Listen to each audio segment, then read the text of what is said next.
Welcome to the Bylines New Voices podcast with me, Brian Scott Smith, powered by CT Examiner.com in collaboration with CT Community News, where each month we'll highlight stories from up-and-coming student journalists from colleges and universities from across the state of Connecticut. And in this episode, I speak with Vazquez, Solé Scott, and Karla Perez, three student journalists who recently won Connecticut Society of Professional Journalism Awards for their work, and I begin the interview talking with their professor, Jodie Gil. Jodie, you are faculty at Southern Connecticut State University. Today we're talking about the success already of these students and also other students with the Connecticut Society of Professional Journalism Excellence in Journalism Awards for 2025.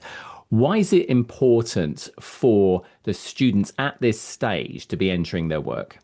Well, it's really important not only for our students to get published professionally, but also it's validating and exciting to then see that that work that they got published is competitive against other professional journalists in the state. And so we started the collaborative a couple years ago to help bring more opportunities for our students so that they could get these professional experiences. And so we're thrilled anytime their stories get published and our media partners pick those stories up. But it's that much more exciting to then see that our peers, journalists in other states, have judged that work as quality journalism that is meeting these professional standards that we're hoping to teach them. And then they can use those clips in their portfolios to then showcase to internships or future employers that not only am I getting published, but I'm being recognized for that work that I'm publishing. So it's a very nice bit of validation that, the students are doing excellent work. And the news that they're bringing to their communities is really important. And I love that the selection of our 6 awards that we received this year, they really showcase how the students are bringing value to the news ecosystem. The stories that they've reported showcase the access that students have to stories that maybe these newsrooms wouldn't have otherwise had the time to report on or had the access to get some of these stories. So I'll let the students talk a little bit more about their reporting itself, but it's just really exciting to see them recognized for all the hard work that they've put in. I want to start with you. You and Solé did a piece about social media dominating students' news consumption. Talk to us about why you picked that particular topic. Yeah, as a class, we kind of all decided that that was a topic that we could pursue, especially with our diverse campus at Southern. We thought it would definitely gauge a lot of interesting answers. So we all kind of broke up into smaller groups and went out and started collecting information from students, getting quotes, students' information, and just asking the simple question of where do you get your news from? And that conversation sparked so many different answers and so many different topics that I didn't even think would have been brought up in that type of conversation. And Soleil, talk to us as well about some of your findings. It was very interesting, certainly from somebody who's in the legacy media, but also in the new media space as well. It's always interesting to see what the trends are and who is looking at what and where. Give us a sense of some of those findings. Were they a surprise even to you, although, you are part of that audience? So with our findings, we did find that most of the students did get their information, their news from social media. Wasn't that surprising because of the day and age we live in now, but I definitely thought it would be a mixture of a crowd, more so of like traditional media, watching CNN, Fox News, CBS News, but it was mostly people would say that they found their information from social media like Twitter and Instagram, and sometimes TikTok now.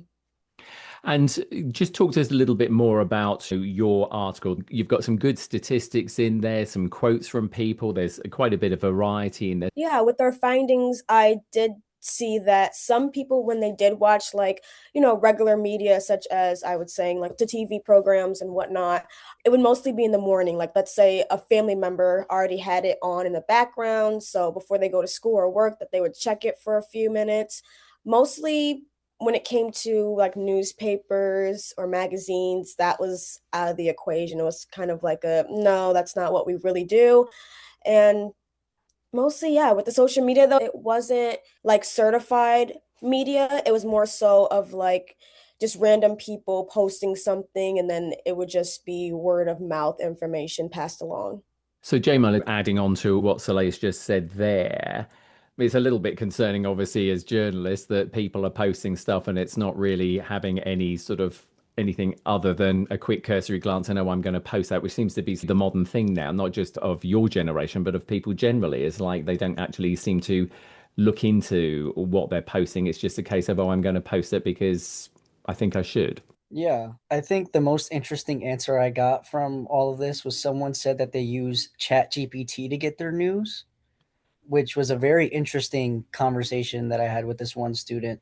I asked him the question and he was like, "Oh, I use AI." And I was like, what do you mean you use AI to get your news? So he even demonstrated it for me, and he just goes into ChatGPT and searches news of the day.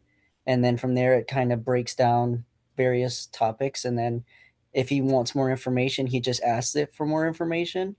So it's definitely very concerning when you think about the future of journalism and how AI definitely is playing a big role in the reporting and where people are getting their information from.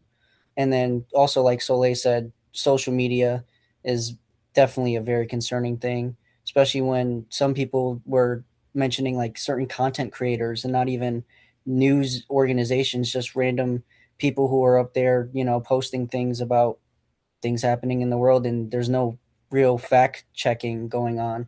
So it's definitely very concerning about that aspect. But it's all interesting because some of the information that some students provided seemed to me that some people do care about it, but other people, they're kind of just brushing it off, and it is what it is. I'm reading through your article. I noticed that 70% of people got their news from Instagram, 63% from TikTok. So obviously the two dominating platforms. It's not really that surprising, I suppose, that the amount of money that these organizations spend and the influence that they have, that this really came out as the areas where people are getting their news from. Yeah, definitely. I mean, a lot of students just showed me their phone. It was just like I sit here and I scroll, and this is what pops up. And I consider this to be the way I consume news. And it definitely saddens me a little bit to see that that's how people consume and interact with news going on around them, because anyone can scroll through a post and post anything that says anything.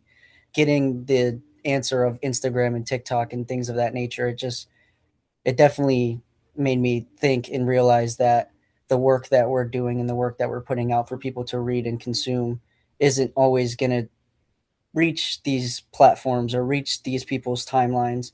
So there's definitely a lot of good journalism that is being lost nowadays because of the influx of social media. Soleil, getting back to you, I suppose, really, and adding to what Jamie's just said, a loss of credible journalism, because the print side or text, however you want to put it in modern vernacular, that seems to be very low down the list. Obviously, it's all very visually driven, video short snippets, as Jamie was saying, from sources which are not necessarily seen as credible, so like news sources as well.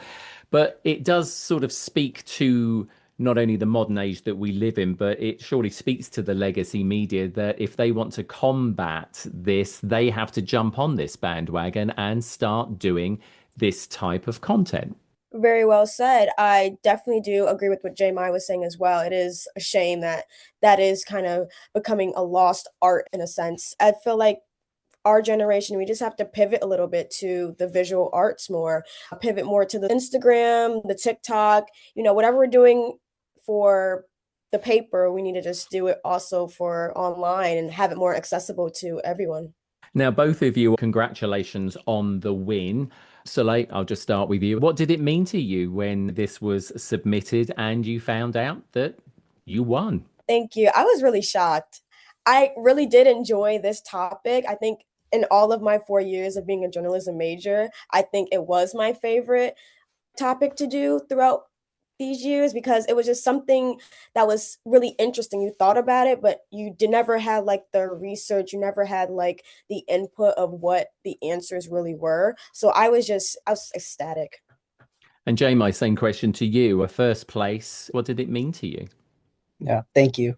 I've won several regional and state awards. This one definitely meant a lot to me just because of the time and effort that we put into this as a class to get the story together. I was definitely very proud of myself and proud of the class and the group that I was blessed to work with on this amazing project that we were able to get first place. And I think what's important to add here as well, from my point of view as a traditional journalist, but also encompassing new media, is it does speak to us as to what we need to do as individuals and as an industry to make sure that we stay relevant so that we can supply news moving forward, but also that it is an organization that has been traditionally text-based sort of thing, and that those judges recognize the quality of what you wrote, and to give a first class place as well to that was just absolutely outstanding. It is a brilliant piece, and it's certainly opened my eyes reading it as well, so I can fully understand why that got a first placing from the CT SPJ. Karla, I want to turn to you now. An incredibly challenging subject that you decided to pick up on. Of course, many of us lived through that moment, that very sad and dark moment in American history.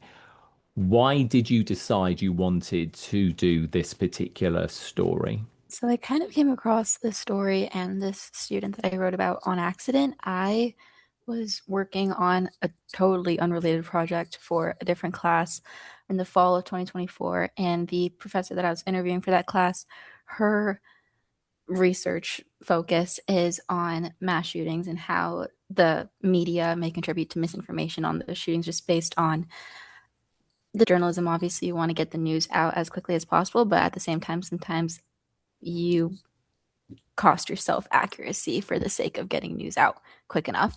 And once that assignment I was trying to complete with her was over, we kind of somehow seeped our way into a different conversation just about her research. And she mentioned that there was a student that attended UConn who survived the Sandy Hook shooting, and how she became a victim of a bunch of conspiracy theories, and how for most students that were also victims of conspiracy theories, those rumors about them kind of died off slowly over the years, whereas the one about this particular student followed her throughout into her adulthood pretty much.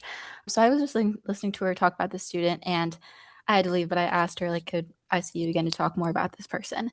And she said yes, and she told me all about it. And I thought that it was just interesting because I'm not from Connecticut, and when the shooting happened, I was 7, 8 years old or something. So obviously any news coverage there was about it, my parents naturally shielded me from it. So it wasn't something that I learned a lot about until I was much older. And I obviously wasn't also aware about like the hoax sites and the conspiracy theories and stuff. I learned a lot about that through this professor. So there was just a lot of different things that I'd never covered before, even heard of before, that I was interested in learning more about. And also because this girl, when this shooting happened, she was 9 years old, and everyone is speaking for her. Whereas now that she was 21, 22 years old, she was kind of seeking an opportunity to tell that day through her perspective and to tell everything she's gone through her perspective for a change. As you say, she has lived with this ever since, sadly, the incident happened. Whether or not she ever gets over it is obviously another thing. I mean, that's very, very personal. But how did you deal with this? You said that you yourself were only 7 years old. You weren't living in Connecticut. You've been shielded by this. You start talking to this young lady who is a survivor of a mass shooting. How did you feel going into this story? Because it must have been very emotional for you as well as her. Yeah, I think I do a pretty good job of composing my emotions when it comes to reporting, but there was one particular interview that I had with her, one of many phone calls. And in this phone call, we basically walked her through recounting the day that everything happened. And it's different hearing about the shooting through news coverage, where it's kind of been, I don't want to say sanitized, but it's gone through so many different filters of obviously the reporter deciding what quotes and what scenes to write out, and then the editors deciding what should stay in, and then just news organizations deciding like what is going to engage readers, what is not. Whereas now you have this person who went through it, and she's giving you her completely unfiltered testimony of the day.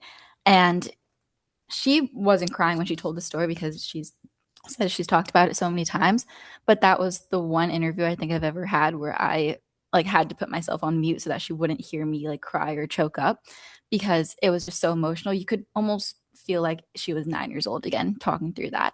So that's probably the biggest challenge I've ever had in my reporting process, but I mean that's also the job. So I don't know. It's one of those things where it's really difficult in the moment, but then you again put yourself on mute, wipe your tears, and like take a few deep breaths and think like, okay, you're not doing this for you. You're doing this for her because she's the one who needs to do this, not you. I loved the closing part of this interview. And when I say I love it, I don't say that in any way to minimize the quote, but it's that quote of now 11 years later, we're older, we're stronger, and we're still here. Our country has failed us in more ways than ever possible. We should have been the last ones is so incredibly powerful and should speak to so many people. I think how this was edited down was just an incredible piece. Again, it's not unsurprising why it got the award that it did. When you found out it was an award win, again, just talk us through that. How did you feel? Thank you so much. When I first started reporting the story, I started reporting it in November of 2024 and it was published in July of 2025. So it was a very long process, lots of phone calls with so many different people to get the reporting done.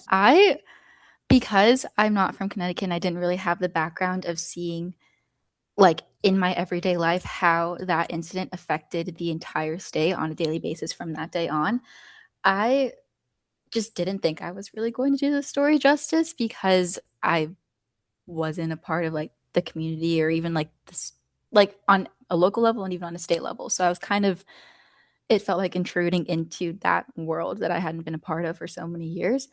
And originally this piece was something for a class, and then because the reporting went into the summer, it was then published obviously in CT Community News. And since then, that particular story has won a couple of awards that I never anticipated it to.